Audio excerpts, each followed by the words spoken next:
Hello friends, this is SP Singh and welcome to CTET with SP sir. तो प्यारे दोस्तों, आज की क्लास में हम लोग करेंगे एसएसटी के टॉप 100 क्वेश्चंस जो बहुत इंपॉर्टेंट, सुपर इंपॉर्टेंट क्वेश्चंस रहने वाले हैं। कल भी हमने 100 क्वेश्चंस कराए थे और आज की इस क्लास में भी हम लोग 100 क्वेश्चंस करेंगे। सुपर फास्ट रिवीजन रहेगा क्योंकि समय बहुत कम बचा है। अब यहाँ पे हमारा उद्देश्य यह है कि हम आपको ज्यादा से ज्यादा क्वेश्चंस रिवाइज करा पाए, क्योंकि पढ़ना जितना था आपने उतना पढ़ लिया। अब क्या है, अब जितने ज्यादा से ज्यादा क्वेश्चंस आप प्रैक्टिस कर सकते हैं वो आपके लिए बेहतर रहेगा, क्योंकि 40 नंबर का कंटेंट आता है। 40 क्वेश्चंस आपके थ्योरी बेस्ड होते हैं।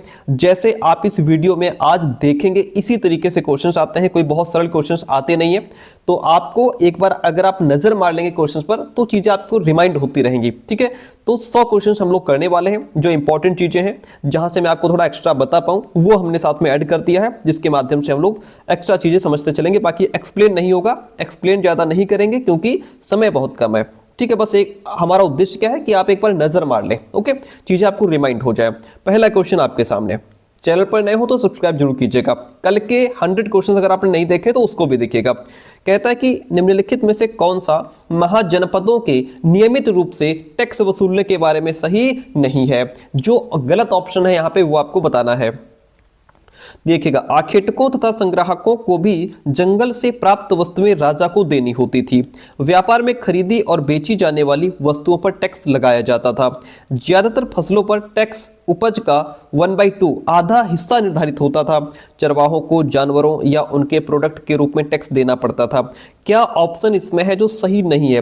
तो टैक्स वसूलने के बारे में ऑप्शन जो सी है वहां राइट नहीं है। बाकी ऑप्शन आपके ठीक है कि महाजनपदों के नियमित रूप से जो टैक्स वसूलने की प्रथा थी उसमें आखेटक संग्राहक जो भी शिकार करके लेकर के आते थे जंगल से, उसका हिस्सा उनको देना होता था टैक्स के रूप में। ठीक है, व्यापार में खरीदी बेची जाने वाली वस्तुओं पर टैक्स लगाया जाता था। चरवाहे जानवर हो गए, उनका जो भी प्रोडक्ट है, दूध दही घी मक्खन, ठीक है, उसके रूप में उनको टैक्स देना पड़ता था। ऑप्शन जो सी है वो यहाँ पे राइट हो जाएगा। अगला प्रश्न लीजिए। प्रश्न कहता है, मध्यकाल में दिल्ली के शासकों के संदर्भ में निम्नलिखित का मिलान कीजिए और उपयुक्त विकल्प का चयन कीजिए। अब तोमरों का शासनकाल कब से कब तक रहा, अनंगपाल का शासनकाल कब से कब तक रहा, चौहान का, पृथ्वीराज चौहान का, ये आंसर आप तभी कर पाएंगे जब आपको ये याद होगा कि तोमर का शासनकाल कब से कब तक रहा। जो तोमर थे इनका शासनकाल आरंभिक 12वीं शताब्दी से 1165 तक इनका शासनकाल रहा। ठीक है, तो इस तरीके से अब इसमें जो दूसरा ऑप्शन हमारा अनंगपाल का है, तो अनंगपाल जो है इसका शासनकाल कब से कब तक रहा, 1130 से 1145 तक रहा। फिर इसमें ऑप्शन आपका चौहान आ जाता है। ठीक है, तो इसी तरीके से आपको क्या करना होगा, ये चीजें बतानी पड़ेंगी। अब जैसे यहाँ पे है, देखिएगा, तोमर का शासनकाल कब से कब तक रहा, अभी हमने बताया आरंभिक 12वीं शताब्दी से 1165 तक तोमरों का शासनकाल रहा। ठीक है, अनंगपाल जो थे इनका शासनकाल 1130 से 1145 तक रहा। चौहान का शासनकाल जो है इनका 1165 से 1192 तक रहा। यहाँ पे देखिए चौहान लिखा है, 1165 से 1192 तक चौहान का शासनकाल रहा। ठीक है, ये चीजें आपको यहाँ पे ये श्रेणी याद करनी, इनका ये जो सूची दी गई है याद करनी पड़ेगी। पृथ्वीराज चौहान का शासनकाल कब से कब तक रहा, 1175 से 1192 तक। किसका? पृथ्वीराज चौहान का। ये देखिए यहाँ लिखा है 1175 से 1192 तक। ठीक है, तो इस तरीके से आपको यहाँ पे आंसर देना है। ओके, तो ऑप्शन आंसर नीचे दिया हुआ है। ए जाएगा 3 के साथ में, बी जाएगा हमारा 4 के साथ में, सी जाएगा 2 के साथ में और डी जाएगा 1 के साथ में। चलिए, इतनी बात क्लियर है? ओके, ठीक है। अगला प्रश्न लीजिए। कहता है कि प्राचीन तमिलनाडु में डैश की बस्तियों को उर कहा जाता था। किन की बस्तियों को उर कहा जाता था भैया? तो इसमें खेतीहर, किसान या इनको पीजेंट्स भी कहते थे। क्या कहते थे? पीजेंट्स। ठीक है, प्राचीन तमिलनाडु में जो खेतीहर थे या किसान थे उनकी बस्तियों को उर कहा जाता था। Option C is the right one in this question. अगला प्रश्न लीजिए, फिर देखिएगा क्या कहता है क्वेश्चन। कहता है कि मुगल साम्राज्य के पतन के संदर्भ में निम्नलिखित का मिलान कीजिए। अब भाई इसमें किसका शासनकाल कब से कब तक रहा वो आपको यहाँ पे बताना है।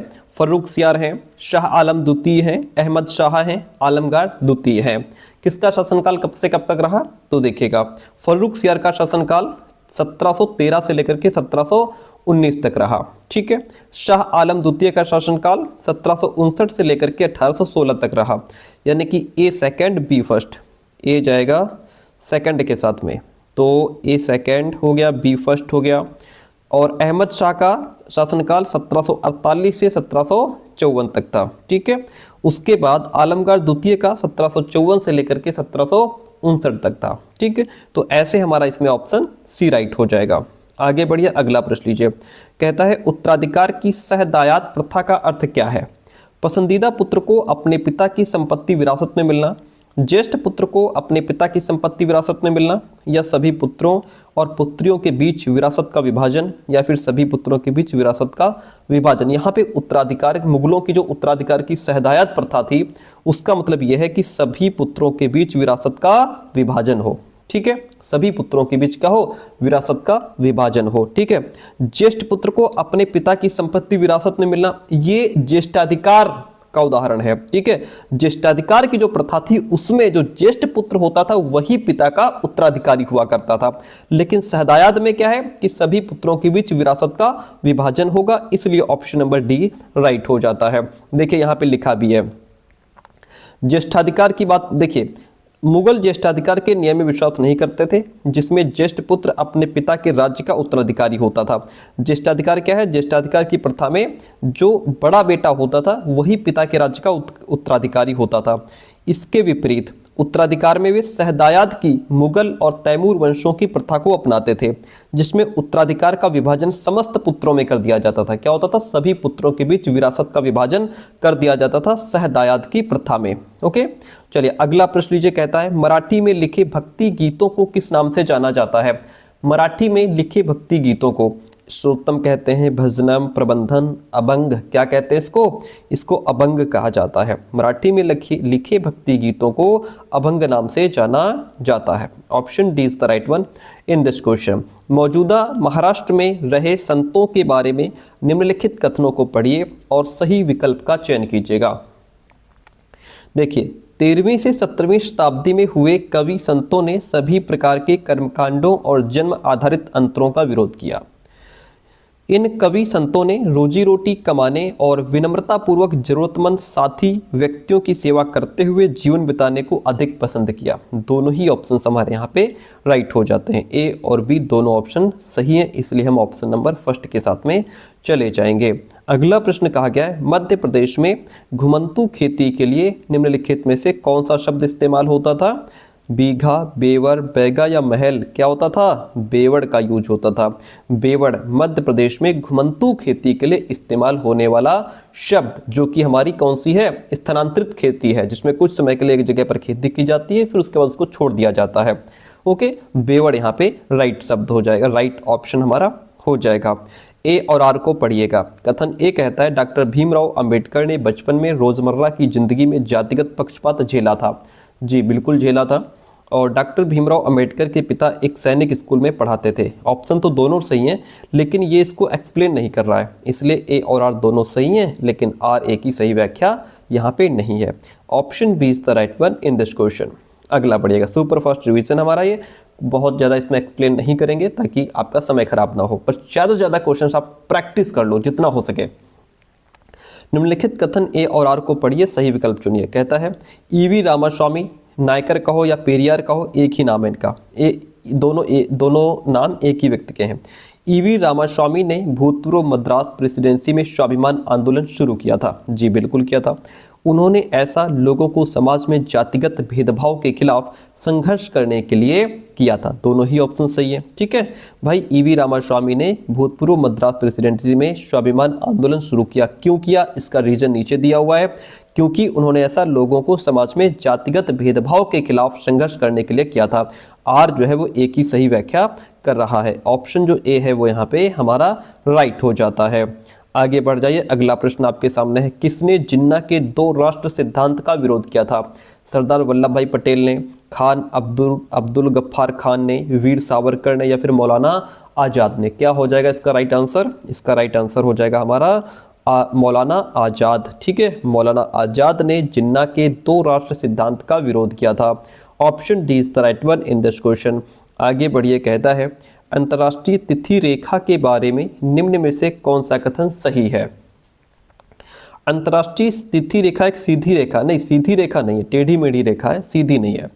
अंतर्राष्ट्रीय तिथि रेखा केवल जलीय भाग से होकर के गुजरती है, ये तो ऑप्शन ठीक लग रहा है हमको। अंतर्राष्ट्रीय तिथि रेखा जलीय और स्थलीय दोनों भागों से होकर तो नहीं गुजरती है। अंतर्राष्ट्रीय तिथि रेखा लगभग 0 डिग्री देशांतर का अनुसरण नहीं 180 डिग्री देशांतर का अनुसरण करती है, इसलिए ऑप्शन जो हमारा बी है वह राइट हो जाएगा। अंतर्राष्ट्रीय तिथि रेखा केवल जलीय भाग से होकर के गुजरती है। Option B is the right one in this question. आगे बढ़ जाइए, बड़ा प्यारा सा फिर से क्वेश्चन हमको मिलता है। क्या कहता है, देखिए, महासागरीय परपट्टी के मुख्य खनिज क्या है? मैग्नीशियम, एल्यूमिना, सिलिका, निकल। बताइए। देखिए, महासागर की परपट्टी मुख्यतः सिलिका और मैग्नीशियम से बनती है। किससे? मैग्नीशियम और सिलिका से मिलकर के बनी होती है। ठीक है, तो मैग्नीशियम सिलिका यानी कि ए और सी वाला ऑप्शन हमारा राइट हो जाएगा। अब देखो, पढ़ो इसको थोड़ा। महाद्वीपीय संगति मुख्य रूप से सिलिका एवं एल्यूमिना जैसे खनिजों से बनी होती है। ये महासागरीय परपट्टी पूछ रहा है।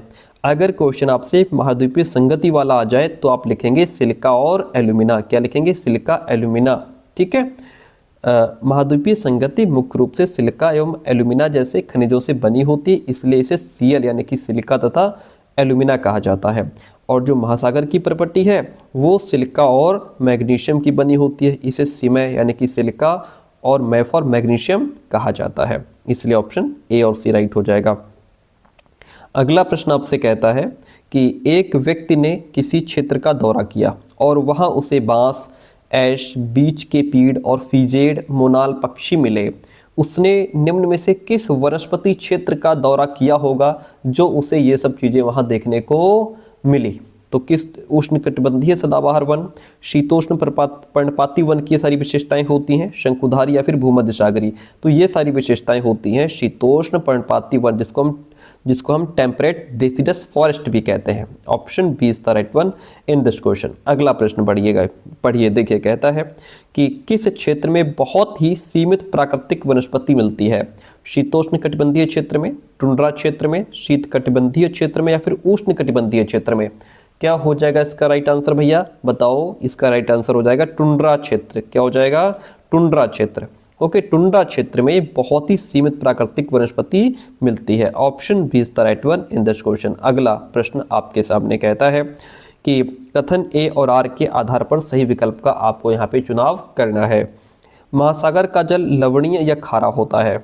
महासागर के जल में बड़ी मात्रा में घुले हुए लवण होते हैं। क्या हो जाएगा भाई? घुले हुए लवण होते हैं, इसीलिए तो लवणीय होता है, इसीलिए खारा होता है। ए और आर दोनों सही हैं, आर ए की सही व्याख्या यहाँ पे कर रहा है। ऑप्शन ए राइट हो जाएगा भैया। अगला प्रश्न लीजिए। चलिए, कहता है पवन के निक्षेपण को कहा जाता है? क्या कहा जाता है? लोएस, छत्रक शैल, हिमोड, स्टैक।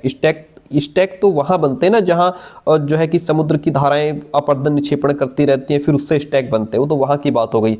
ठीक है, तो ये समुद्र से रिलेटेड है। बाकी पवन के निक्षेपण को क्या कहा जाता है ये बताओ? पवन के निक्षेपण को लोएस कहते हैं सर। क्या कहते हैं? लोएस कहते हैं। ठीक है, option A is the right one this question. भैया आगे बढ़ जाओ। अगला प्रश्न है, जिस स्थान पर कोई नदी किसी अन्य जलराशि में मिलती है उसे क्या कहते हैं? जिस स्थान पर कोई नदी किसी अन्य जलराशि, मान लीजिए समुद्र है और वो नदी इधर से आकर के यहाँ इस समुद्र में मिल रही है, तो ये वाला जो स्थान है वो क्या कहलाएगा? डेल्टा, तटबंध, चाप झील या नदी का मुहाना? इसे सर रिवर्स माउथ कहते हैं, नदी का मुहाना कहते हैं। क्या कहते हैं? नदी का मुहाना कहते हैं। ठीक है, अगला प्रश्न लीजिए भैया। क्या कहता है कि निम्न सूचीबद्ध लक्षणों पर विचार कीजिए और वनों के प्रकार की पहचान कीजिए। चलिएगा, देखिए, ये वन सघन होते हैं। यहाँ पे ये वनों की विशेषताएं हैं, पहले इनको पढ़ लो, फिर आपको बताना है कि किस वन की विशेषता है। ये वन सघन होते हैं और यहाँ सालों भर बारिश होती है। रोजवुड, आबनूस, महोगनी इस प्रकार के वनों के महत्वपूर्ण वृक्ष हैं। ये वन भूमध्य रेखा और उष्ण कटिबंध के पास पाए जाते हैं। किस वन की विशेषताएं हैं? उष्ण कटिबंधीय पर्णपाती वन, शीतोष्ण सदाबहार वन, शंकुधारी या फिर उष्ण कटिबंधीय सदाबहार। ये जो विशेषताएं हैं प्यारे दोस्तों, ये उष्ण कटिबंधीय सदाबहार वन की विशेषता है, इसलिए ऑप्शन डी राइट हो जाएगा भैया। अगला प्रश्न आपसे कहता है कि चीन, मलेशिया और इंडोनेशिया निम्न में से किस खनिज के अग्रणी उत्पादक हैं? तो देखिए, आपका चीन, मलेशिया, इंडोनेशिया ये जो है कि आपके टिन खनिज के अग्रणी उत्पादक हैं। ऑप्शन बी राइट हो जाएगा। अगला प्रश्न आपके सामने है, कहता है सीढ़ी नुमा खेती में जमीन के छोटे टुकड़ों के किनारों को ऊपर उठा दिया जाता है ताकि क्या हो? फसल को कीटों से बचाया जा सके, पानी टुकड़ों के भीतर रुका रहे, खाद बह ना जाए, या फिर फसलों के बीच अंतर रखा जा सके। ऐसा क्यों होता है? तो सीढ़ी नुमा खेतों में जमीन के छोटे टुकड़ों के किनारों को ऊपर उठा दिया जाता है ताकि पानी टुकड़ों के भीतर रुका रहे। क्या हो? ताकि पानी टुकड़ों के भीतर रुका रहे। Option B is the right one this question. अगला प्रश्न कहता है, एक बाजार में पक्की दुकानें वो होती हैं जिनके पास जहाँ के कर्मचारी नियमित होते हैं, जिनके पास शहर, पंचायत और नगर निगम का लाइसेंस होता है, जो 10 वर्ष से अधिक समय से खुली हुई हैं, जो मुख्यतः बड़े शहरों में होती हैं। तो एक बाजार में पक्की दुकानें वो होती हैं जहाँ के कर्मचारी नियमित होते हैं, जिनके पास शहर, पंचायत और नगर निगम का लाइसेंस होता है। ऐसा नहीं, जरूरी नहीं कि वो 10 वर्ष से अधिक खुली हैं तो पक्की होंगी या बड़े शहरों में ही होंगी। ए और बी ऑप्शन यहाँ पे आपका हो जाता है राइट। ए और बी ऑप्शन राइट हो जाता है। ये हमारा पॉलिटी का क्वेश्चन है। नगर निगम में चुने गए सदस्यों को क्या कहा जाता है? सीनेटर, प्रतिनिधि, अधिशासी या फिर पार्षद। तो नगर निगम में चुने सदस्यों को क्या कहा जाता है? इनको पार्षद कहा जाता है सर। क्या कहा जाता है? पार्षद कहा जाता है। अगला प्रश्न लीजिए, कहता है मुख्यमंत्री और अन्य मंत्रियों को कौन नियुक्त करता है? तो मुख्यमंत्री, पहले मुख्यमंत्री को राज्यपाल नियुक्त करते हैं, बाद में राज्यपाल मुख्यमंत्री बाकी मंत्रियों की नियुक्ति करते हैं। ठीक है, तो यहाँ पे हमारा ऑप्शन सी राइट हो जाएगा, द गवर्नर राइट हो जाएगा।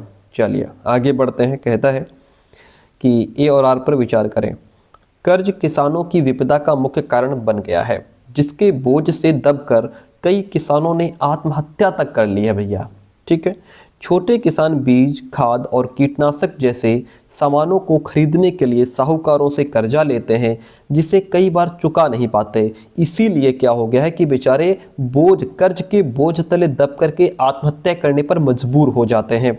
ए और आर दोनों सही हैं। आर ए की सही व्याख्या भी कर रहा है। ओके, आर बता रहा है कि ऐसा क्यों होता है। ऐसा इसलिए होता है कि छोटे किसान बीज खरीदते हैं, खाद खरीदते हैं, फसल में पैसा लगाते हैं और बाद में मान लीजिए मौसम ने साथ नहीं दिया, फसल खराब हो गई, तो वो जो कर्जा उन्होंने इस आशा से लिया था कि मैं फसल अच्छी पैदा करके फिर ये कर्ज चुका दूंगा, वो कर्ज फिर और बढ़ जाता है। फिर आगे खेती करने के लिए उनको और कर्ज चाहिए होता है। इस तरीके से कर्ज के तले दब जाते हैं और बाद में आत्महत्या तक करने की नौबत आ जाती है। भारत में किस तरह के श्रम को कानून द्वारा प्रतिबंधित किया गया है? बंधुआ मजदूरी को, जिसको बेगार भी कहते हैं, बंधुआ मजदूरी को, बेगार को, या फिर अनियमित मजदूरी को, या दिहाड़ी को, या फिर अनऑर्गेनाइज यानी कि असंगठित श्रम को कानून द्वारा प्रतिबंधित किया गया है। तो कानून द्वारा जो प्रतिबंधन किया गया है वह बंधुआ मजदूरी पर, किसी से बेगार कराने पर क्या किया गया है? प्रतिबंधित किया गया। आप किसी से जबरदस्ती श्रम नहीं करवा सकते, उससे बेगार नहीं करवा सकते। ऑप्शन फर्स्ट राइट हो जाएगा आपका यहाँ पे। अगला क्वेश्चन कहता है भारत में सरकार के एक से अधिक स्तर होने की मुख्य वजह क्या है? समुदायों की बड़ी संख्या, सीमांत क्षेत्रों की सुरक्षा, रियासतों को तुष्ट करना यानी कि संतुष्ट करना, ब्रिटिश शासन के समय व्यवस्था की अच्छी जानकारी होना। चलिए 28 का राइट आंसर बताइए क्या हो जाएगा? समुदायों की बड़ी संख्या। भारत में सरकार के एक से अधिक स्तर होने की वजह क्या है? समुदायों की बड़ी संख्या है यहाँ पे, इसलिए ऑप्शन फर्स्ट राइट हो जाएगा। नेक्स्ट क्वेश्चन देखिएगा, भारत की संसद किन किन से मिलकर के बनती है? राज्यसभा से, लोकसभा, राज्य विधानसभाएं या राष्ट्रपति, किन से मिलकर के बनती है? तो ये आपकी बनती है राज्यसभा से, लोकसभा से और राष्ट्रपति। ठीक है, ये सभी भारतीय संसद इनसे मिलकर के बनती है। Option A, B, D right हो जाएंगे। भारतीय संविधान के अनुसार एक धर्मनिरपेक्ष राज्य को डैश चाहिए, क्या चाहिए? प्रभुत्वशाली धर्म को अन्य धर्मों को अपने तहत लाने के लिए प्रोत्साहित करना चाहिए, राष्ट्र निर्माण के लिए धार्मिक गतिविधियों में शामिल होना चाहिए, किसी एक धर्म को समर्थन नहीं देना चाहिए, देश में धार्मिक संघर्ष या विवाद में हस्तक्षेप नहीं करना चाहिए। बात हो रही है कि भारतीय संविधान के अनुसार एक धर्मनिरपेक्ष राज्य को क्या चाहिए? एक धर्मनिरपेक्ष राज्य को चाहिए कि वो किसी एक धर्म को समर्थन ना दे, किसी एक धर्म को बढ़ावा ना दे, किसी एक धर्म को समर्थन ना दे। ऑप्शन सी राइट हो जाएगा। भारत के पास एकीकृत न्यायिक व्यवस्था है। भारत के पास कैसी व्यवस्था है? एकीकृत न्यायिक व्यवस्था है। निम्नलिखित में से कौन सा इस स्टेटमेंट की बेहतर व्याख्या कर रहा है? देखिएगा, यदि कोई व्यक्ति निचली अदालत के फैसले से संतुष्ट नहीं है तो वह उच्च न्यायालय जा सकता है। जी बिल्कुल जा सकता है, कोई रोक टोक नहीं है। उच्च अदालत द्वारा दिए गए निर्णय निचली अदालतों पर बाध्यकारी नहीं होते, ऐसा नहीं है। उच्च अदालत ने जो फैसला लिया, जो डिसीजन लिया है, वो निचली अदालतों को मानने पड़ते हैं, इसलिए ये हटा दो। ऑप्शन ए राइट है, हमारा ऑप्शन ए राइट है भैया। अगला क्वेश्चन आपके सामने है, कहता है कि किसी समुदाय के घेटोइजेशन की प्रक्रिया का नतीजा क्या होता है? उसका बाकी समाज से अलगाव हो जाता है, उनकी सांस्कृतिक का विविधीकरण हो जाता है, अल्पसंख्यक का संरक्षण, या फिर उनका सामाजिक सशक्तिकरण हो जाता है। क्या हो जाएगा? उनका बाकी समाज से अलगाव हो जाता है। घेटोइजेशन की प्रक्रिया का नतीजा क्या होता है कि उसका बाकी समाज से अलगाव हो जाता है। ठीक है, ऑप्शन ए राइट हो जाएगा।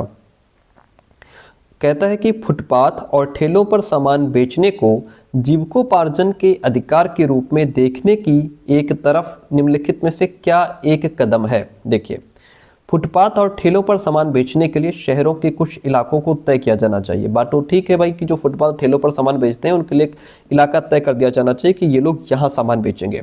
ठेलों को सड़कों पर प्रतिबंधित करना, छोटी दुकानों को ठेलों की जगह स्थान देना, कि जो ठेले हैं उनको हटा के छोटी दुकान को यहाँ स्टेब्लिश करो।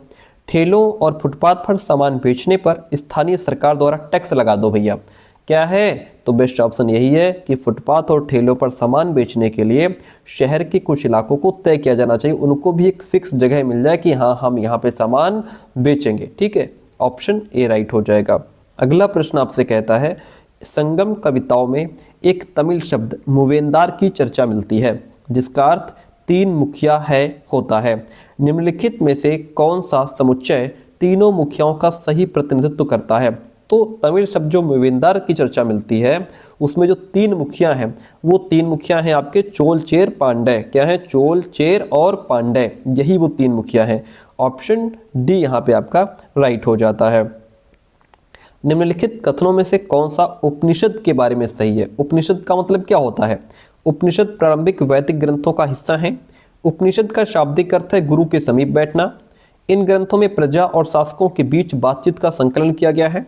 प्रायः ये विचार अमूर्त बातचीत के रूप में प्रस्तुत किए जाते हैं। क्या हो जाएगा? उपनिषद का सही अर्थ है गुरु के समीप बैठना, गुरु के समीप बैठना। Option B is the right one in this question. अगला प्रश्न कहता है, दिल्ली सल्तनत राज के सही वंशानुक्रम का चयन कीजिएगा। देखिएगा, तो अब आपको अगर यहाँ पे ये पता होगा कि किसका शासनकाल कब से कब तक रहा, तब आप इसको सही क्रम में लगा पाओगे, अन्यथा गलती कर देंगे। तो इसमें जो तुर्की थे हमारे जो प्रारंभिक तुर्की शासक थे उनका शासनकाल रहा 1206 से लेकर के 1290 तक।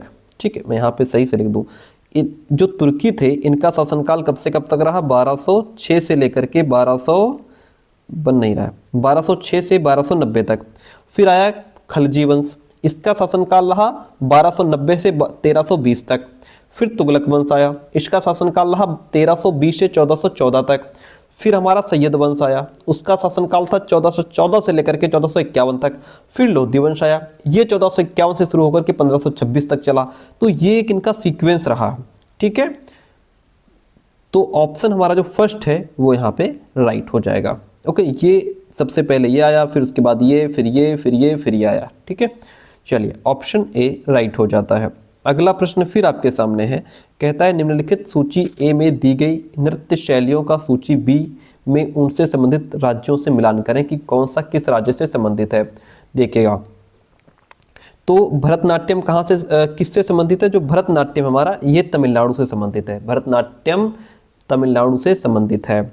कथकली जो है ये केरल से संबंधित है। कथकली किससे संबंधित है? केरल से। और उसके बाद फिर क्या आ जाएगा? यक्षगानम मणिपुर से संबंधित है। यक्षगानम किससे संबंधित है? मणिपुर से। कुचिपुड़ी किसके साथ चला जाएगा? आंध्र प्रदेश के साथ में। मतलब ए फर्स्ट बी सेकंड सी, फर्स्ट बी सेकंड सी, और थर्ड हमारा जाएगा डी के साथ में, फोर जाएगा ए के साथ में, यानी कि ऑप्शन बी यहाँ पे आपका राइट हो जाता है। चलिए, बहुत बढ़िया क्वेश्चन, एक से बढ़कर एक क्वेश्चन है। निम्नलिखित में से कौन सा कथन नैनारों और अलवारों के विषय में सही नहीं है? आपको गलत बताना है। ये संत सभी जातियों के थे जिनमें अस्पृश्य समझी जाने वाली जातियों के लोग भी शामिल थे। वे बौद्धों और जैनों के कटु आलोचक थे। ये शिव या विष्णु के प्रति सच्चे प्रेम को मुक्ति का मार्ग बताते थे। ये संगीत का विरोध करते थे। नहीं नहीं, संगीत का विरोध नहीं करते, ये तो भजन गाया करते थे, संगीतबद्ध कर दिया करते थे उनको। ठीक है, तो संगीत का विरोध तो नहीं करते थे। ये ऑप्शन मुझे जो है कि यहाँ पे सही नहीं है। Option D is the right one in this question. बाकी ऑप्शंस नैनार अलवार के बारे में सब सही है। नेक्स्ट पॉइंट है, मुगल साम्राज्य के पतन के कारणों का काल क्रमानुसार लगाएं कि क्या मतलब सीक्वेंस चला, कैसे उसका पतन हुआ, पहले कौन सी घटना घटी। चलिए देखिए, प्रशासन की कार्यकुशलता का विघटन पहले हुआ, या ईरानी और तुरानी मूल के अभिजातों में पारस्परिक प्रतिस्पर्धा थी, दक्कन में युद्ध के दौरान सैन्य एवं वित्तीय संसाधन कम हो गए, नादिर शाह और अहमद शाह अब्दाली द्वारा आक्रमण हो गया। तो इसको हम सीक्वेंस में जब लगाएंगे तो सबसे पहले जो समस्या आई वो ये हुई कि दक्कन में युद्ध के दौरान सैनिक और जो वित्तीय संसाधन थे वो कम हो गए, यानी कि वहीं से कमजोरी आ गई। तो ऑप्शन सी पहले आ जाएगा। फिर आएगा हमारा प्रशासन की कार्यकुशलता का भी विघटन हो गया। ठीक है, फिर उसके बाद नादिर शाह अहमद शाह अब्दाली ने आक्रमण कर दिया। फिर उसके बाद ईरानी तुरानी मूल के अभिजातों में कंपटीशन हो गया। ये हमारा सीक्वेंस आएगा। तो ऑप्शन सी जो है वह राइट हो जाएगा। नेक्स्ट क्वेश्चन हमारे सामने है, कहता है निम्नलिखित कथनों पर विचार करें, सही विकल्प का चुनाव करें। 1765 में ईस्ट इंडिया कंपनी को बंगाल की दीवानी प्रदान कर दी गई थी। जी वेरी गुड। दीवानी मिलने से कंपनी को बंगाल के विशाल राजस्व संसाधनों का इस्तेमाल करने की अनुमति नहीं मिली, मिल गई थी भैया, ऐसा नहीं कि नहीं मिली थी। कंपनी को यहाँ पे उसका जो भी संसाधन है उसको इस्तेमाल करने की अनुमति मिल गई थी, इसलिए इसको हटा दो। ऑप्शन ए सही है, बी गलत हो जाएगा आपका।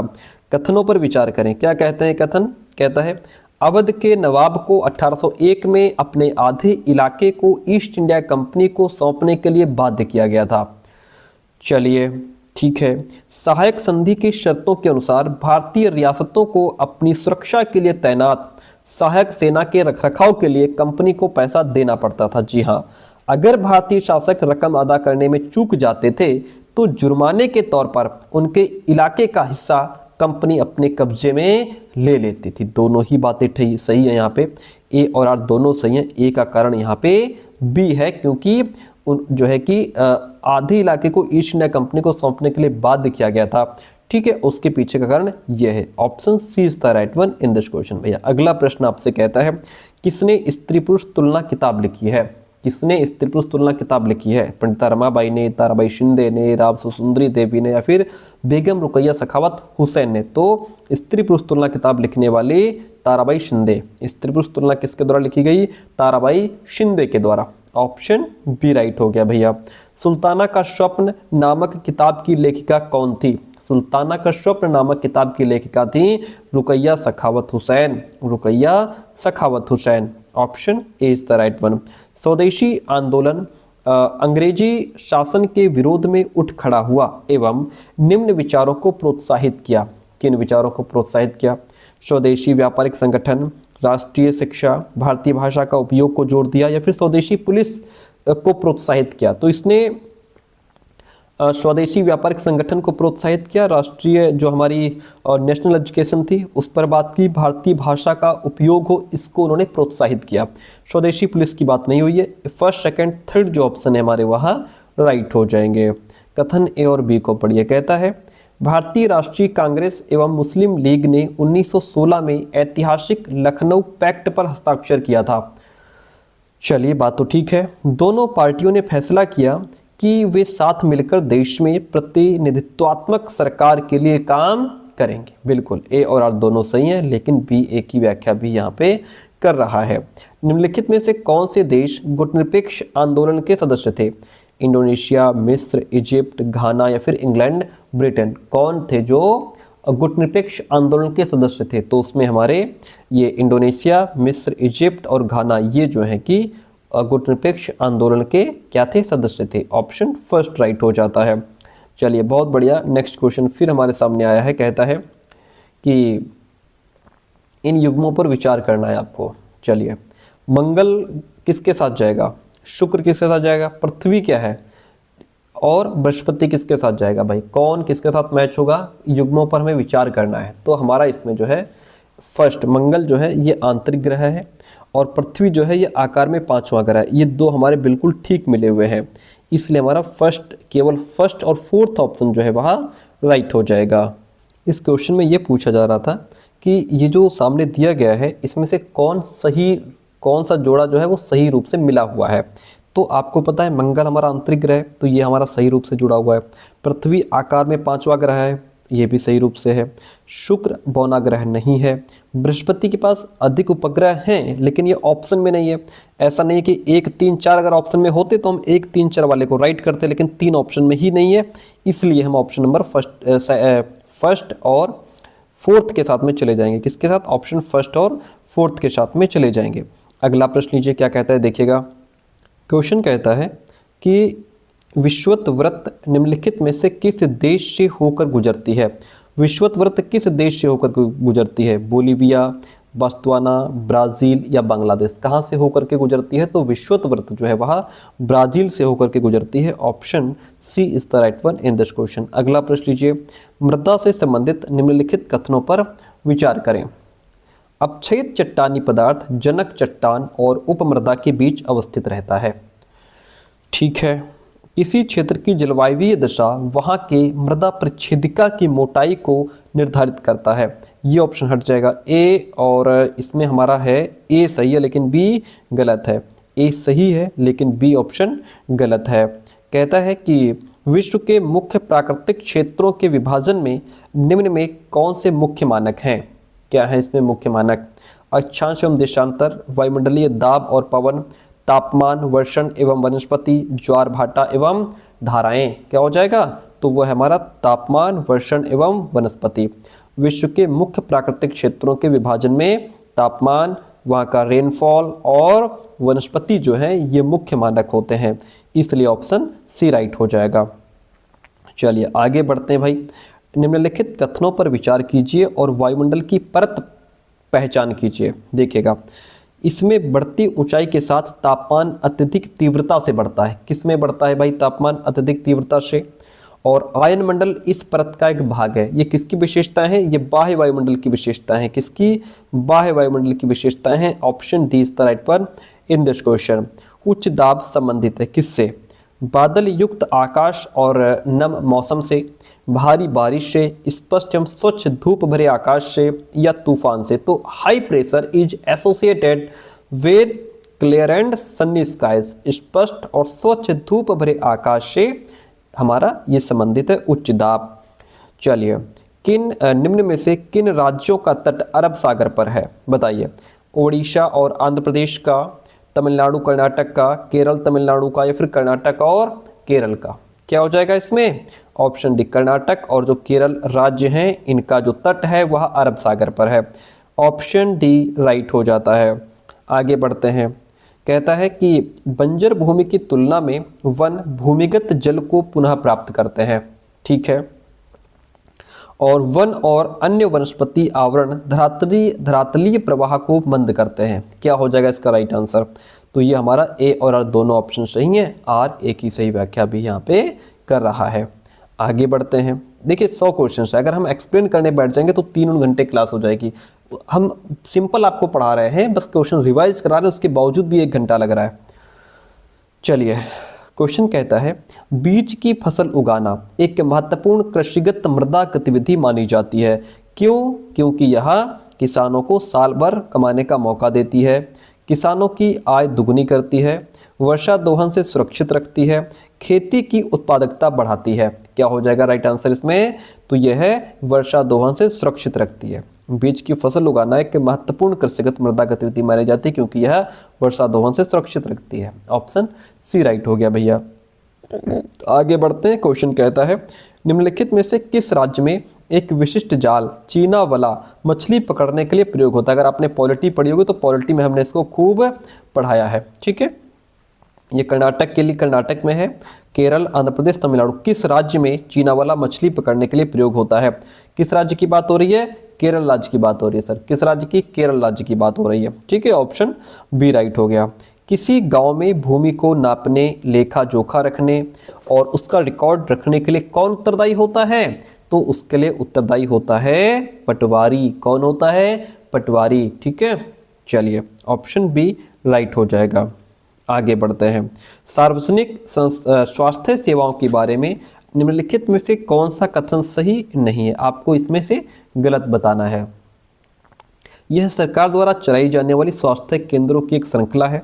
इसकी सेवाएं शहरी एवं ग्रामीण दोनों क्षेत्रों के लोगों को प्रदान की जाती हैं।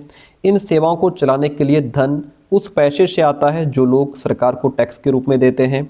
इलाज केवल उन्हीं स्वास्थ्य संबंधी बीमारियों के लिए है जो असाध्य है। ऐसा नहीं कि सिर्फ इलाज उन्हीं स्वास्थ्य से संबंधित बीमारियों के लिए है जो बहुत मुश्किल, बहुत बड़ी बीमारियां हैं, असाध्य हैं, ठीक है, ऐसा नहीं। ये ऑप्शन जो है सही इसमें नहीं है। बाकी सारे ऑप्शन ठीक है कि ये सरकार द्वारा चलाई जाती है, शहरी ग्रामीण दोनों क्षेत्रों को लोगों को प्रदान करती है और सरकार को टैक्स के रूप में पैसा हम लोग जो देते हैं वहाँ उससे ये चलती हैं। बाकी सब ठीक है। ऑप्शन डी जो है वहाँ राइट हो जाएगा क्योंकि ये कथन इसके बारे में सही नहीं है। अगला प्रश्न कहता है कि वही सही क्रम पहचानिए जिसमें बाजार काम करता है। उत्पादक पहले आता है, पहले प्रोड्यूसर फिर ट्रेडर फिर कंज्यूमर आता है, या पहले प्रोड्यूसर फिर कंज्यूमर उसके बाद ट्रेडर आता है, पहले व्यापारी फिर उत्पादक फिर उपभोक्ता, या उपभोक्ता व्यापारी फिर उत्पादक? नहीं, पहले उपभोक्ता आ जाएगा फिर व्यापार करने वाला फिर प्रोड्यूसर आएगा। नहीं, ये हमारा गलत है। राइट क्या हो जाएगा इसका? राइट पहले उत्पादक जो उस चीज़ का उत्पादन कर रहा है, फिर उसके बीच व्यापारी, फिर व्यापारी से खरीद करके हम लोग लेके आते हैं कंज्यूमर। ऑप्शन फर्स्ट यहाँ पे राइट हो जाएगा। कहता है बुनकर सहकारी संस्थाओं के संदर्भ में निम्नलिखित कथनों पर विचार कीजिए, सही विकल्प का चयन कीजिए। बुनकर सहकारी संस्था अधिक आय अर्जित करने के लिए बुनकरों की व्यापारियों पर निर्भरता बढ़ा देती हैं। क्या ये बात आपकी सही है? नहीं, ये ऑप्शन हमारा सही नहीं है। बुनकरों की व्यापारियों पर निर्भरता नहीं बढ़ाती है। मैं यहाँ पे आपको दिखा दूँ, देखिएगा, बुनकर सहकारी संस्था है, ये व्यापारियों के ऊपर निर्भरता को कम करता है। क्या करता है? व्यापारियों के ऊपर निर्भरता को कम करता है, जबकि क्वेश्चन कह रहा था कि बुनकरों की व्यापारियों पर निर्भरता बढ़ा देता है, बढ़ाता नहीं कम करता है, ठीक है। इसलिए हमारा जो ऑप्शन फर्स्ट है वह गलत हो जाएगा क्योंकि ये बढ़ाता नहीं कम कर देता है। एक सहकारी संस्था में बुनकर जिनका हित समान होता है इकट्ठे होकर परस्पर लाभ के लिए काम करते हैं, ठीक है। एक सहकारी संस्था में वे लोग जिनके हित समान हैं इकट्ठे होकर परस्पर लाभ के लिए काम करते हैं। ये बात बिल्कुल ठीक है, इसलिए हम ऑप्शन नंबर किसके साथ जाएंगे? ऑप्शन सेकंड के साथ चलेंगे। केवल 2 नंबर ऑप्शन सही है। यहाँ से क्वेश्चन खूब पूछा जाता है, इसलिए एक बार इसको हम पूरा पढ़ाएंगे। देखिए, दादन व्यवस्था में व्यापारी जो है बुनकरों को बहुत कम पैसा देते हैं, ठीक है, लेकिन बुनकर सहकारी संस्थाओं के बारे में बात करें तो व्यापारियों के ऊपर निर्भरता को कम करने और बुनकरों की आमदनी बढ़ाने के लिए सहकारी व्यवस्था एक साधन है कि इससे बुनकरों की आमदनी बढ़े। एक सहकारी संस्था में वे लोग जिनके हित समान हैं इकट्ठे होकर परस्पर लाभ के लिए काम करते हैं, ठीक है। बुनकरों की सहकारी संस्था में बुनकर एक समूह बनाकर कुछ गतिविधियां सामूहिक रूप से भी करते हैं।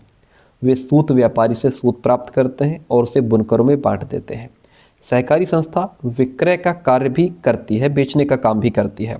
इस तरह व्यापारी की भूमिका समाप्त हो जाती है और बुनकरों को कपड़ों का उचित मूल्य भी प्राप्त हो जाता है। यहाँ से क्वेश्चन कई बार घुमा घुमा के पूछा गया है, आप इसको ध्यान से पढ़िएगा।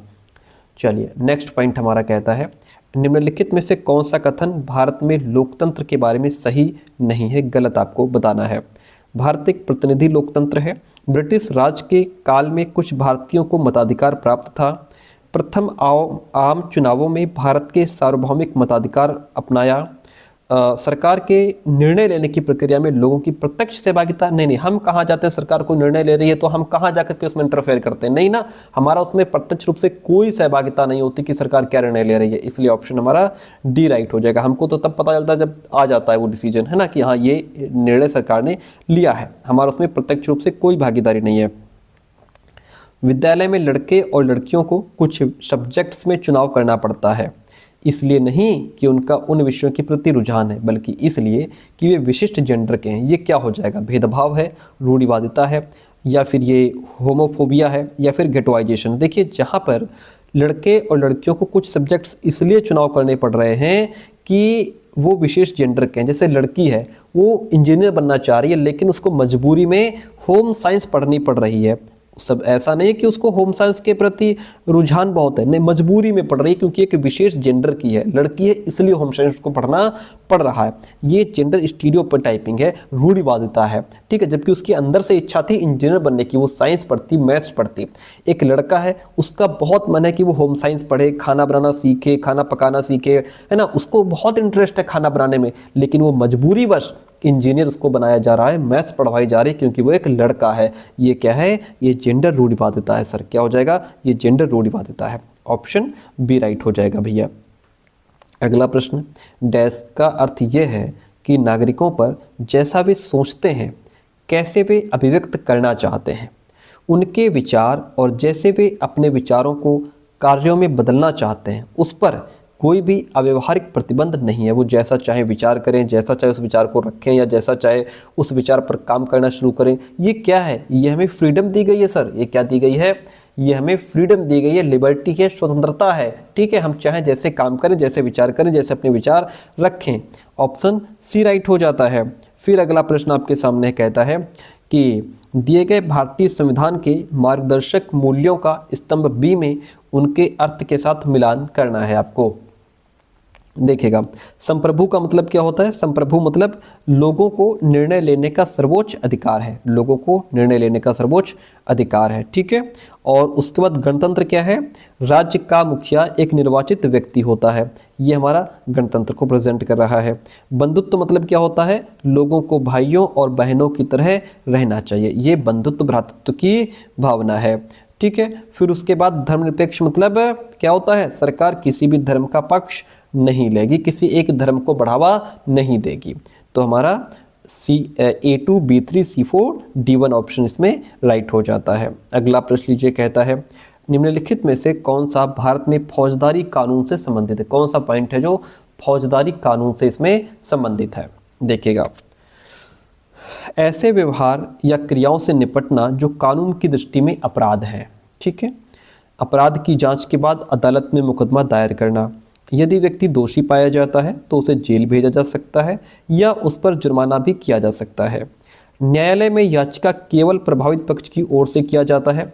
जब जो है कि प्रभावित पक्ष की ओर से न्यायालय में याचिका दायर की जाती है तो ये दीवानी कानून के अंतर्गत आएगा। किसके अंतर्गत सर? दीवानी कानून के अंतर्गत। ये फौजदारी कानून का ऑप्शन नहीं है, इसलिए ए बी सी तो ठीक है, लेकिन डी ऑप्शन यहाँ पे राइट नहीं है। अब मैं आपको यहाँ पे थोड़ा दिखाना चाहूँगा। देखिए, फौजदारी कानून और दीवानी कानून, जैसा कि क्वेश्चन में हमसे पूछा गया था, पहली लाइन थी कि ऐसे व्यवहार, ये ऐसे व्यवहार या क्रियाओं से संबंधित है फौजदारी कानून जिन्हें कानून में अपराध माना गया है, जो कानून की दृष्टि में अपराध है। जैसे उदाहरण के लिए, जैसे चोरी हो गई, दहेज के लिए औरतों को तंग करना, हत्या। आपसे क्वेश्चन पूछ लेगा कि चोरी, दहेज के लिए औरत को तंग करना, हत्या, ये किसके अंतर्गत आएगा? दीवानी कानून के अंतर्गत या फौजदारी कानून के अंतर्गत? तो ये आपका फौजदारी कानून के अंतर्गत आएगा। दूसरी लाइन उसमें यह थी कि इसमें सबसे पहले आमतौर पर प्रथम सूचना, रिपोर्ट, प्राथमिकी, FIR दर्ज कराई जाती है। इसके बाद पुलिस अपराध की जांच करती है और अदालत में केस फाइल करती है, यानी कि अपराध की जांच के बाद अदालत में मुकदमा दायर करना। ये सेकंड लाइन थी इसमें, ठीक है।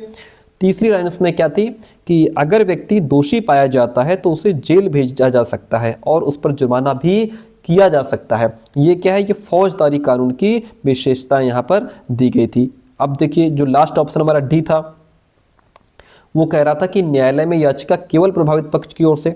तो देखिए, प्रभावित पक्ष की ओर से न्यायालय में एक याचिका दायर की जाती है, ये आता है हमारा दीवानी कानून के अंतर्गत। इसको थोड़ा पढ़ लीजिए। दीवानी कानून, इसका संबंध व्यक्ति विशेष के अधिकारों के उल्लंघन या अवहेलना से होता है। उदाहरण के लिए जमीन की बिक्री, चीज़ों की खरीदारी, किराया, तलाक आदि से संबंधित विवाद दीवानी कानून के अंतर्गत आते हैं, ठीक है। प्रभावित पक्ष की ओर से न्यायालय में एक याचिका दायर की जाती है। अगर मामला किराए से संबंधित है तो मकान मालिक या किराएदार मुकदमा दायर कर सकता है। अदालत राहत की व्यवस्था करती है। उदाहरण के लिए अगर मकान मालिक और किराएदार के बीच विवाद है तो अदालत ये आदेश दे सकती है कि किराएदार मकान को खाली करे, बकाया किराया चुका दे। ये सब हमारा किसके अंतर्गत? दीवानी कानून के अंतर्गत। ये सब फौजदारी कानून के अंतर्गत आता है, ठीक है। आगे बढ़ जाइए, अगला प्रश्न लीजिए। कहता है कि प्रश्न की भेदभाव के विरुद्ध लड़ने और सामाजिक न्याय मांगने के लिए महिलाओं के आंदोलन में विभिन्न रणनीतियां प्रयोग की गई हैं। निम्नलिखित में से क्या एक रणनीति नहीं है भाई? बताइए, क्या एक रणनीति नहीं है? अभियान चलाया गया, बहिष्कृत किया गया, एकजुटता दिखाई गई, विरोध हुआ, ये सब तो ठीक है, लेकिन बहिष्कृत करना, बहिष्कार करना, ऑस्ट्रैक्सेशन जो है ये हमारा एक रणनीति नहीं है। बहिष्कृत करना रणनीति नहीं है। ऑप्शन बी राइट हो जाएगा। 67 नंबर क्वेश्चन, उच्च प्राथमिक पर सामाजिक विज्ञान विषय के संदर्भ में सबसे प्रचलित गलत अवधारणा क्या है भैया? क्या है गलत अवधारणा? यह रचनात्मक और आलोचनात्मक चिंतन को बढ़ावा देता है, यह तथ्यों से भरा है जो रटकर लिखने की मांग करता है। ये बात ठीक है। ये सामाजिक विज्ञान को लेकर के है कि यार इतिहास है बहुत रटना पड़ता है, भूगोल बहुत रटना पड़ता है। ये सामाजिक विज्ञान के प्रति एक गलत अवधारणा बनी हुई है लोगों के अंदर कि ये फैक्ट बेस है जो रटकर लिखने की मांग करता है। ये ऑप्शन हमारा इसमें राइट हो जाएगा। बाकी इसमें हर कक्षा स्तर पर सामाजिक विज्ञान मानविकी के सभी विषय के घटक हैं, या कुशल रोजगार के रास्ते भी खोलता, सब ठीक है, लेकिन ये ऑप्शन हमारा यहाँ पे गलत है, इसलिए यहाँ पे सही है। चलिए आगे बढ़ते हैं। कहता है निम्न दिए गए परीक्षा प्रश्नों में कौन सा प्रश्न समालोचनात्मक चिंतन के लिए जगह बनाता है? समालोचनात्मक चिंतन मतलब जहां बच्चा गहराई से सोचे, तर्क करे, लॉजिक लगाए, है ना, और फिर एनालिसिस करे, उसके बाद एक कंक्लूजन पर पहुंचे, वो होता है समालोचनात्मक चिंतन। चलिए क्या हो जाएगा, देखिए महिलाओं के लिए उपलब्ध वैधानिक सुरक्षा प्रावधानों की व्याख्या करें। ये तो बच्चा रट करके भी या कहीं से पढ़ करके भी सुना देगा कि महिलाओं के लिए ये उपलब्ध वैधानिक सुरक्षा प्रावधान है ना। सामाजिक बराबरी क्या होती है, उदाहरण सही समझाएं, ये भी रट लेगा, पढ़ करके सुना देगा कहीं से। भारत में महिलाओं के लिए उपलब्ध वैधानिक सुरक्षा प्रावधानों की सूची बनाए, ये भी जो भी सुरक्षा प्रावधान है वो निकाल करके सुना देगा, पढ़ देगा, लेकिन दिमाग कहाँ लगा रहा है वो। क्या मौजूदा वैधानिक सुरक्षा प्रावधान महिलाओं की सामाजिक बराबरी को सुनिश्चित करते हैं? अब आपके सामने सुरक्षा प्रावधान तो सब हैं, लेकिन अब आपसे पूछा जा रहा है कि क्या ये बराबरी सुनिश्चित करते हैं? अब आप यहाँ पे हाँ कहेंगे तब भी उसके पीछे का रीजन बताएंगे, ना कहेंगे तब भी उसके पीछे का रीजन बताएंगे, यानी कि अपना दिमाग लगाएंगे, उसके बारे में तर्क वितर्क करेंगे, लॉजिक लगाएंगे, गहराई में जाएंगे, एनालिसिस करेंगे, ठीक है, उसके बाद एक सही निष्कर्ष पर पहुंच करके आंसर देंगे। यहाँ बच्चे के अंदर ये समालोचनात्मक चिंतन हो रहा है। Option D is the right one in this question. अगला प्रश्न आपसे कहता है कि शूरवीरों एवं वीरांगनाओं के बारे में भव्य एवं लंबी रचनाएं हैं तथा इनमें देवताओं से संबंधित कहानियां, कथाएं भी सम्मिलित हैं। तो ये सब किसके अंतर्गत है? ऐतिहासिक लेख, महाकाव्य, वृत्तांत या फिर संदर्भिकाएं। तो वो है हमारा महाकाव्य। महाकाव्य जो है ये शूरवीरों एवं वीरांगनाओं के बारे में भव्य और लंबी रचनाएं यहाँ पे मिलती हैं। ऑप्शन बी राइट हो जाता है। कहता है बौद्ध धर्म की एक नई धारा का विकास राजा कनिष्क शासन के समय में हुआ था। बौद्ध धर्म की नई धारा महायान की दो मुख्य विशेषताएं थी। बुद्ध की उपस्थिति सिर्फ कुछ संकेतों एवं बोधिसत्व में आस्था के माध्यम से दर्शाई जाती थी। नहीं, ये बात गलत है। बोधिसत्व यहाँ पे ऐड कर दिया है इन्होंने। देखिए हमने इसमें यहाँ पे दिया भी है कि जैसे बौद्ध धर्म की एक नई धारा महायान का विकास हुआ, इसकी दो मुख्य विशेषताएं थी। पहली, मूर्तियों में बुद्ध की उपस्थिति सिर्फ कुछ संकेतों के माध्यम से दर्शाई जाती थी।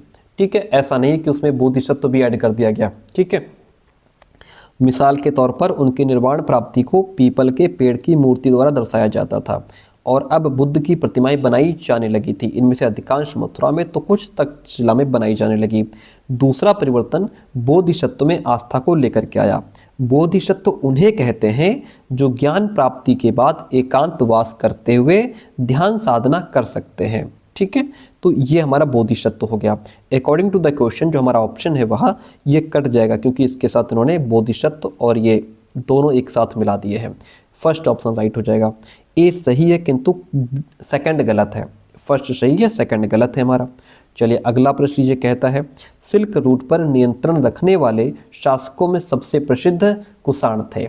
चलिए ठीक है, कुषाणों ने मध्य एशिया तथा पश्चिमोत्तर भारत पर शासन किया और वे सबसे पहले सोने के सिक्के जारी करने वाले शासक थे जिनका उपयोग व्यापारियों ने किया। बात तो ठीक है सर, एक और आठ दोनों सही है, दो कथन एक से संबंधित यहाँ पे नहीं है, बातें दोनों ठीक है, इसलिए ऑप्शन सी राइट हो जाएगा। कहता है प्रत्येक राजवंश के राजा शासक होने के अपने नैतिक अधिकार पर बल देना चाहते थे। चलिए ठीक है, ईश्वर के साथ अपने घनिष्ठ संबंध की उद्घोषणा करने के लिए राजाओं ने उपासना के स्थानों का निर्माण भी किया था। वेरी गुड, फर्स्ट सेकंड दोनों सही है। फर्स्ट सेकंड की व्याख्या भी यहाँ पे कर रहा है। अशोक ने अपने अभिलेखों में यह सुझाव दिया कि कर्मकांड किसी काम के नहीं। बात तो उसने ठीक था, क्योंकि जो अशोक का जो धर्म था उसमें उन्होंने कर्मकांड वगैरह को महत्व दिया ही नहीं था। ठीक है।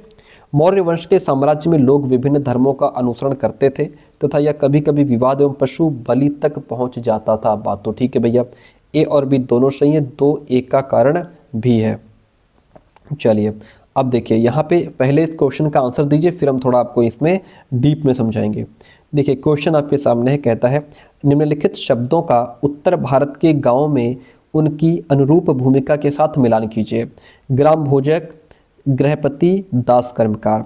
अब देखिए ग्राम भोजक और यहाँ पे दूसरों की जमीन पर काम करने वाले को क्या कहते थे? शिल्पकार। स्वतंत्र कृषक कौन थे? भूस्वामी या ग्राम प्रमुख कौन था? तो यहाँ पे लिखा है कि देखिए ग्राम भोजक कौन था? गांव का प्रधान व्यक्ति ग्राम भोजक कहलाता था। कौन? ग्राम का प्रधान व्यक्ति, यानी कि जो गांव का मुखिया होता था। ग्राम भोजक के पद पर आमतौर पर गांव का सबसे बड़ा भूस्वामी होता था। तो भूस्वामी गांव का प्रमुख व्यक्ति, ग्राम भोजक कौन हो जाएगा? गांव का प्रमुख व्यक्ति जो है वो ग्राम भोजक हो जाएगा। गृहपति किसको कहते थे? गृहपति की देखिए ग्राम भोजकों के अलावा अन्य स्वतंत्र कृषक भी होते थे जिन्हें गृहपति कहा जाता था। जो स्वतंत्र कृषक है ना, इनको गृहपति कहते थे।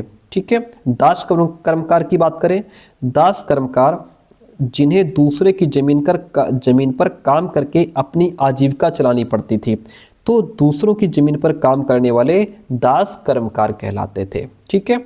चलिए ये बात क्लियर हो गई। तो हमारा फर्स्ट जाएगा 4 के साथ में और सेकंड जाएगा 3rd के साथ में। फर्स्ट जाएगा 4 के साथ में, सेकंड हमारा जो है वह 3rd के साथ में, सी जाएगा फर्स्ट के साथ में, यानी कि ये ऑप्शन राइट हो गया। अब ये जो हमने यहाँ पे पेज ऐड किया है ये बहुत इंपॉर्टेंट है, बस थोड़ा पढ़ लीजिए। देखिए तमिल क्षेत्र में बड़े भूस्वामियों को वेल्ला या फिर वेल्लार भी कहा जाता है। यहाँ पे वेल्लार भी लिखा हुआ मिल जाएगा। तमिल क्षेत्र में बड़े भूस्वामियों को वेल्लार, साधारण हलवाहों को उणवार, क्या? साधारण हलवाहों को उणवार कहा जाता था। भूमिहीन मजदूर दास, कड़ैसियार और अधिमई कहलाते थे। देश के उत्तरी हिस्से में गांव का प्रधान व्यक्ति ग्राम भोजक कहलाता था। अक्सर एक ही परिवार के लोग इस पद पर कई पीढ़ियों तक बने रहते थे, यानी कि ये पद आनुवंशिक था। ग्राम भोजक के पद पर आमतौर पर गांव का स्वामी यानी कि ग्राम प्रमुख होता था।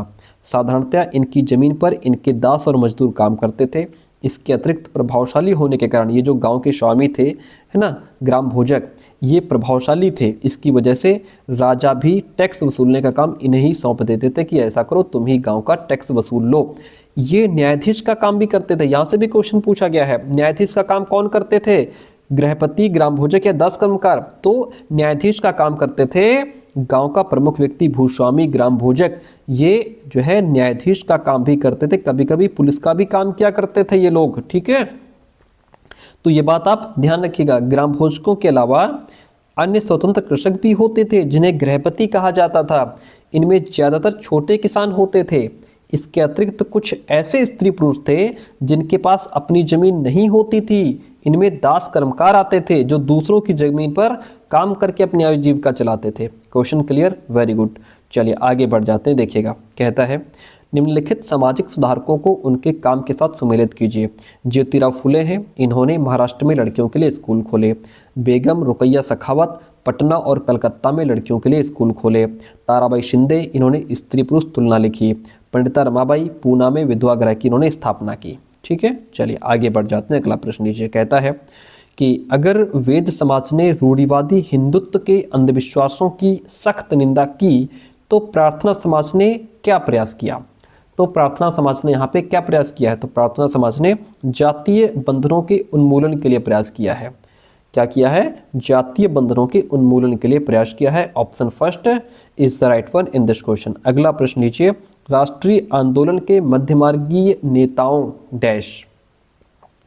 नेताओं ने क्या किया? नेताओं को लगता था कि अंग्रेज स्वतंत्रता के आदर्शों का सम्मान तब नहीं करते जब भारतीयों की न्यायसंगत मांगों की बात आती है, या फिर नेताओं ने आत्मनिर्भरता और रचनात्मक कामों पर बल दिया, या फिर नेताओं की निवेदन की राजनीति विफल रही, या फिर नेताओं ने देश की आर्थिक तबाही के विरुद्ध जनमत निर्माण किया? क्या हो जाएगा राइट आंसर?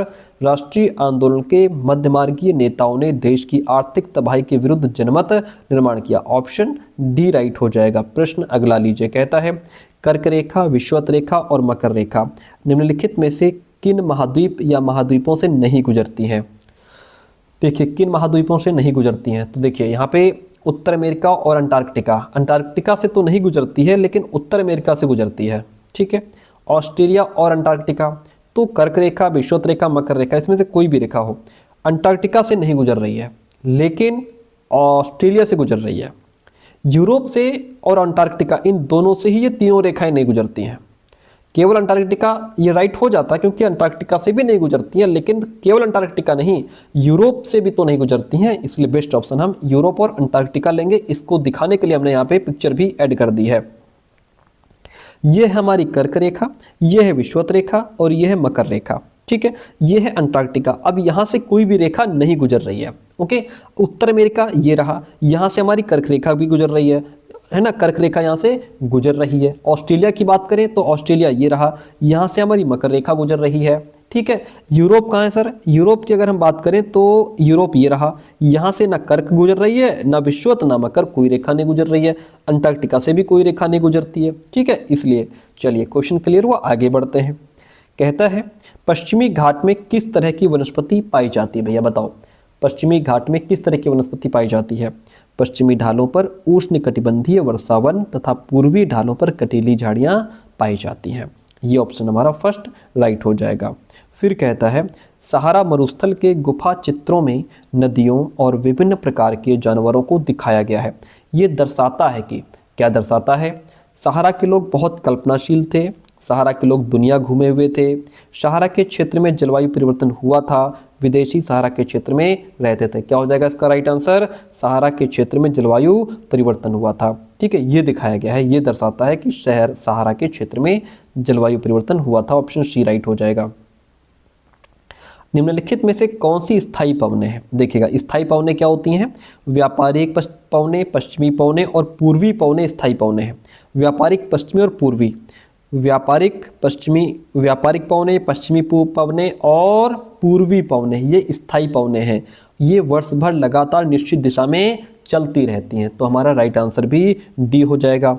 मौसमी पवनों की अगर हम बात करें तो ये पवनें विभिन्न ऋतुओं में अपनी दिशा बदलती रहती हैं, जैसे कि भारत में मानसूनी पवनें, जो मानसूनी पवनें हैं ये हमारी मौसमी पवनें हैं, ठीक है, ये अपनी दिशा बदलती रहती हैं। जो स्थानीय पवनें हैं ये पवनें किसी छोटे क्षेत्र में वर्ष या दिन के किसी विशेष समय में चलती हैं, जैसे उदाहरण के लिए स्थल और समुद्री समीर हो गई। स्थल और समुद्री समीर किसका उदाहरण है? स्थानीय पवन का उदाहरण है ना। जैसे लू चलती है गर्मियों में हमारे यहाँ, तो ये लू क्या है? ये भी स्थानीय पवन है, ठीक है। ये किसी छोटे क्षेत्र में वर्ष या दिन के किसी विशेष समय में चलती हैं। अकॉर्डिंग टू द क्वेश्चन हमारा ऑप्शन डी राइट हो जाएगा। आगे बढ़िए, अगला प्रश्न लीजिए। कहता है कि पवनों के बारे में दिए गए कथन पर ध्यान दीजिएगा।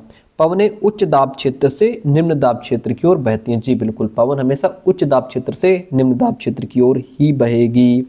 पवनों की दिशा निर्धारण में पृथ्वी का अपने अक्ष पर घूमना भी एक कारक के रूप में प्रभावित करता है। बात तो ठीक लिखी है, और लेकिन बी एक ही सही व्याख्या यहाँ पे नहीं है, इसलिए ऑप्शन बी राइट हो जाएगा। आगे बढ़ेंगे तो क्वेश्चन हमको मिलेगा। कहता है निम्नलिखित कथन ए और बी को पढ़िए। क्या कहता है?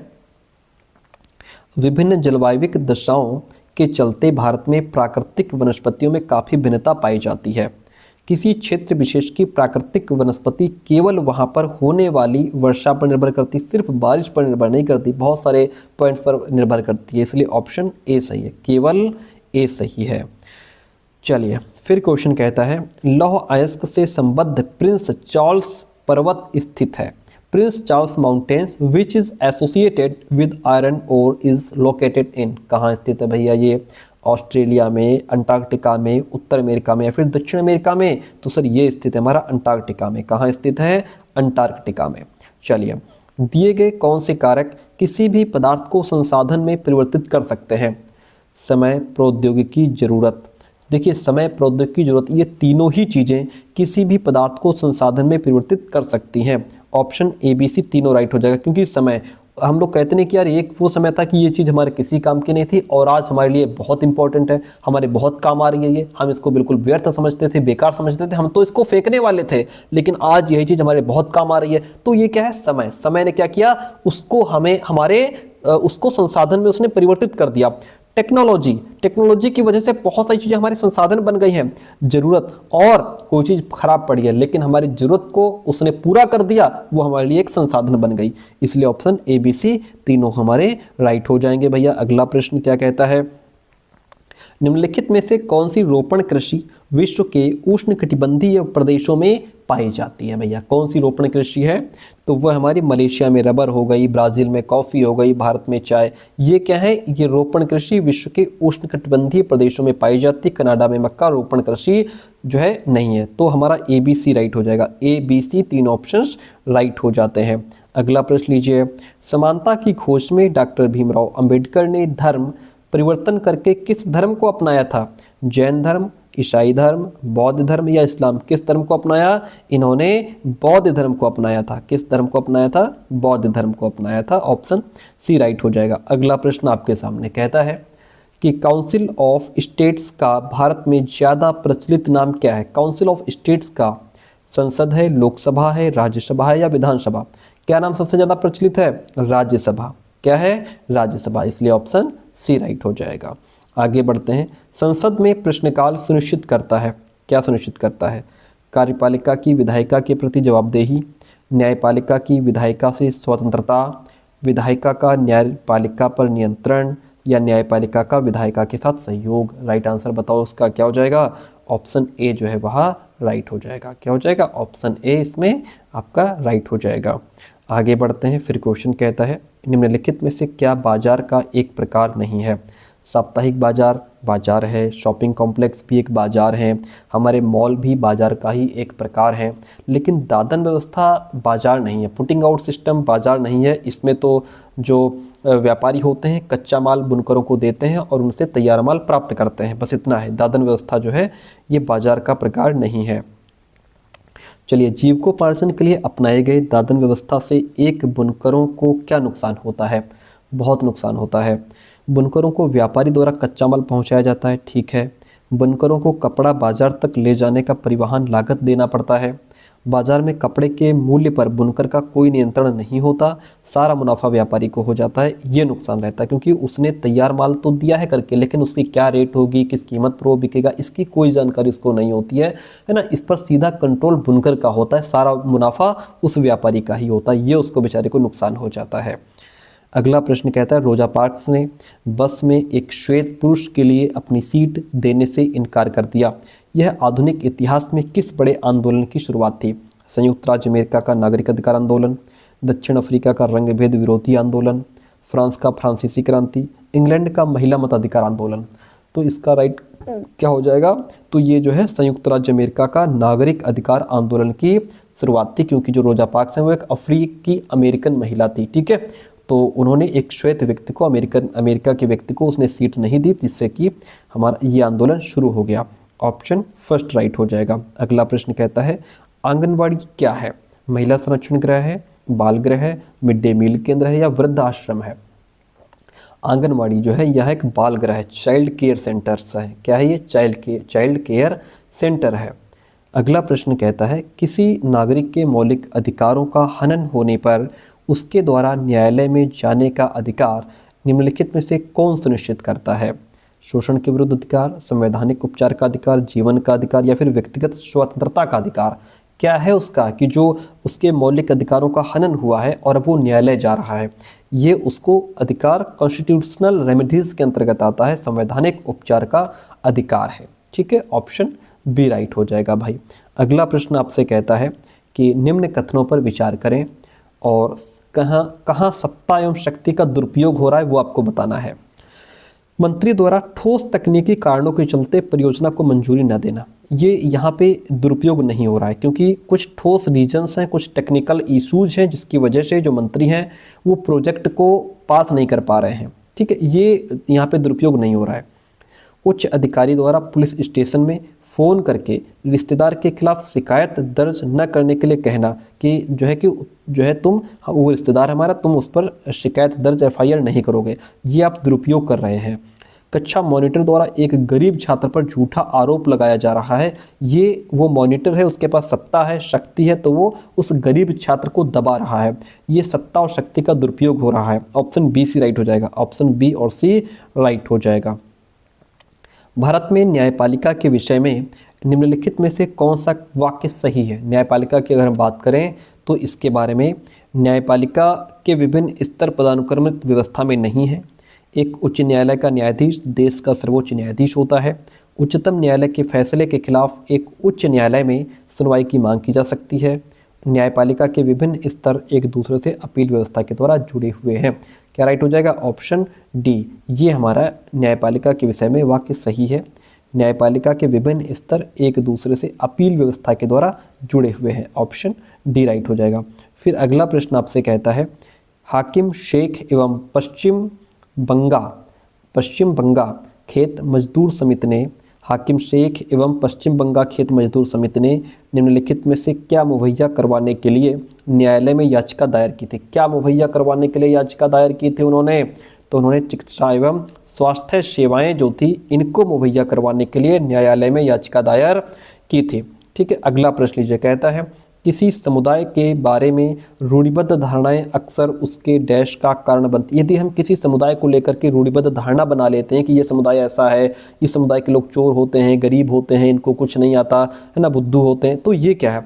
ये डेवलपमेंट का कारण तो नहीं बन सकती, ये उनका सशक्तिकरण तो नहीं है, ये उनका हास्यकरण का कारण बनती है। वो बेचारे और हास्यकरण पर चले जाते हैं, उनको समाज से और ज़्यादा अलग थलग कर दिया जाता है जब हम किसी के प्रति गलत धारणा अपने अंदर बना लेते हैं। ठीक है, जो एक्चुअल में वो नहीं है वो हमने उसको बना रखा है, ये उनको समाज से और ज़्यादा अलग थलग कर देगा। ठीक है, तो ये हास्यकरण का कारण बनती है। आज का सेकंड लास्ट 99 नंबर क्वेश्चन आपके सामने है, कहता है कि उच्च प्राथमिक स्तर के अधिगमकर्ताओं में, जो उच्च स्तर के जो लर्नर हैं, उनमें अर्थ निकालने को कौन सी शिक्षा शास्त्रीय रणनीति प्रोत्साहित करेगी? देखिएगा, पाठ्यपुस्तक से परे जाकर बहुत सारी सूचनाएं प्रदान करना, इंफॉर्मेशंस देना, ये या फिर अधिगमकर्ताओं को कक्षा में अन्वेषण करने और चर्चा करने के लिए करना, ये ठीक है। जहां बच्चा एक्टिव है, जहां बच्चे को मौका दिया जा रहा है, वो ऑप्शन हमारा राइट होगा। दंड का प्रयोग करेंगे नहीं, मानकीकृत परीक्षण का प्रयोग हम करेंगे नहीं, सिंपल सी बात है। अधिगमकर्ताओं को कक्षा में अन्वेषण करने, एक्सप्लोर करने का मौका देंगे, ऑप्शन बी राइट हो जाता है। 100 नंबर क्वेश्चन आपके सामने है और ये जो PDF रहेगी हमारी, कल बच्चे पूछ रहे थे सर कहाँ मिलेगी, तो हमारा व्हाट्सअप चैनल है जिसका लिंक हम डिस्क्रिप्शन बॉक्स में दे देंगे। आप जैसे ही उस लिंक पर क्लिक करेंगे व्हाट्सअप चैनल खुल करके आ जाएगा, वहाँ आपको कल वाली PDF भी मिल जाएगी, ये भी मिल जाएगी, है ना। इसमें देखिए हम नीचे यहाँ पे आंसर लिखवा देते हैं, आंसर इसलिए लिखवा देते हैं ताकि जब आपको जब आप इसको पढ़ें तो आपको आंसर फाइंड ना करना पड़े, है ना। आंसर दिया है, बस एक बार आप रिवाइज मार लें। ये कहाँ मिलेगी PDF? हमारे व्हाट्सअप चैनल पे, जिसका लिंक डिस्क्रिप्शन बॉक्स में है।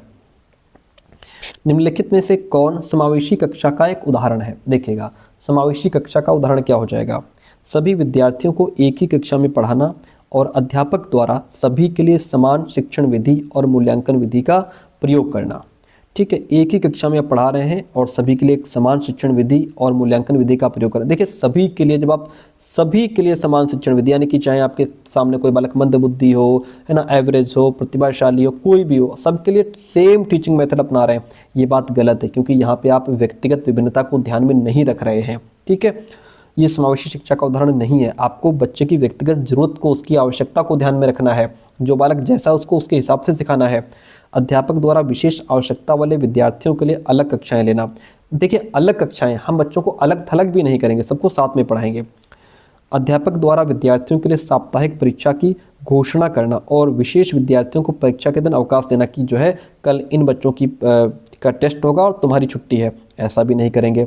बेस्ट ऑप्शन यह है कि अध्यापक द्वारा दृष्टिबाधित विद्यार्थियों को ब्रेल लिपि में उपलब्ध संसाधनों तक पहुंच प्रदान करना, कि जो दृष्टिबाधित बच्चे हैं उनके लिए आप ब्रेल लिपि की व्यवस्था कर रहे हो, इसका मतलब आपने बच्चे की व्यक्तिगत जरूरत, उसकी आवश्यकता को ध्यान में रखा। ठीक है, option D is the right one this question. तो प्यारे दोस्तों, चैनल पर नए हो तो सब्सक्राइब करके जाइएगा और हमारे SST के नोट्स अगर आपने नहीं लिए हैं तो हमें इस नंबर पर व्हाट्सअप करिए 9628182649। आपको कुछ फीस पे करनी पड़ेगी और हमारे कंप्लीट नोट्स आपको मिल जाएंगे। ये जो PDF है व्हाट्सअप चैनल पर मिल जाएगी। ठीक है, thank you so much. Class कैसी रही कमेंट करके जरूर बताइएगा।